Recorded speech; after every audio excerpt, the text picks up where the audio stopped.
Good afternoon, friends. Thank you for coming here today to share memories of our late friend Ken Plum, and I have a few words to speak, after which we'll have some contributions from members of Yarragon Lions Club and possibly Warrigal RSL. So, Ken was born on the 6th of January 1941. He had several brothers and sisters. His father served in New Guinea in the war, but after victory over Japan, chose not to return to the family home. Ken's parents eventually separated, and he spent part of his childhood with both his mother and father and their new families. He told me that at age 14 he was living in a guest house looking after a younger brother. And Ken was then called up for national service with the Australian Army, aged 18. Much of this time was spent at Puckapunyal Defence Forces base.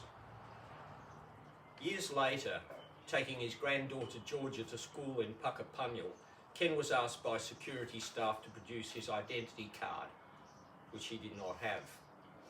"I didn't need one when I was in the army here in 1960, responded Ken.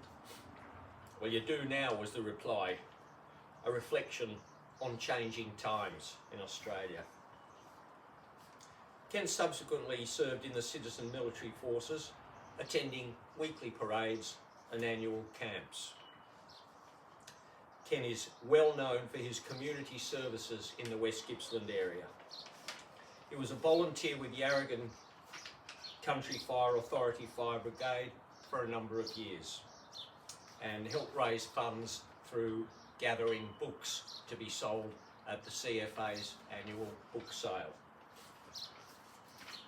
A member of Yarragon Lions Club, Ken took pride in the thousands of dollars he and his fellow Lions helped raise for charities through the Lions catering at local events. Ken served the veteran community through his active RSL membership, taking part in working bees and various efforts to upgrade the club's facilities. He was a member of the Warrigal Sub-Branch Committee of Management before joining the hospital and aged care visiting team, which is where I first encountered Ken. A conscientious and reliable team member, Ken had the ability to put hospital patients and care home residents at ease at first meeting, with his genial and affable manner, brightening each room he entered and lifting the spirits of those afflicted by age and ill health. Those whom he visited regularly looked forward eagerly to Ken's arrival. He won the respect of his fellow visitors for his team spirit and cheering effect on those with whom he came into contact. Fishing figured largely among Ken's recreational activities. He enjoyed many trips to Malakuta, from where he'd usually return with a substantial haul of fish and anticipating the meals his catch would provide. Ken's qualities included a certain amount of impulsivity.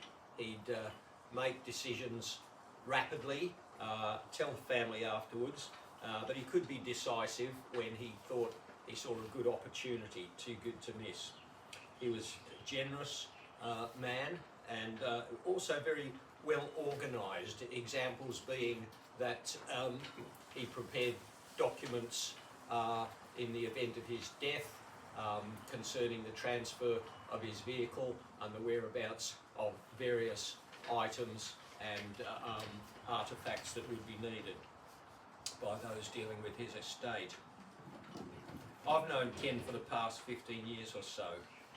My wife Bobby and I have come to appreciate his generosity, sense of humour and courage in the face of illness and suffering. Nursing staff who cared for Ken during his last illness regarded him as someone special. His sense of humour and appreciation for them must have lightened their day, even as the seriousness of his condition became apparent. The loyalty and affection that Ken showed to others is reciprocated in full measure by those fortunate enough to count him as a friend. So if the greatest sweetener of human life is friendship, then Ken Plum represented 2 full spoonfuls of sugar stirred into life's cup of coffee for me. Thank you.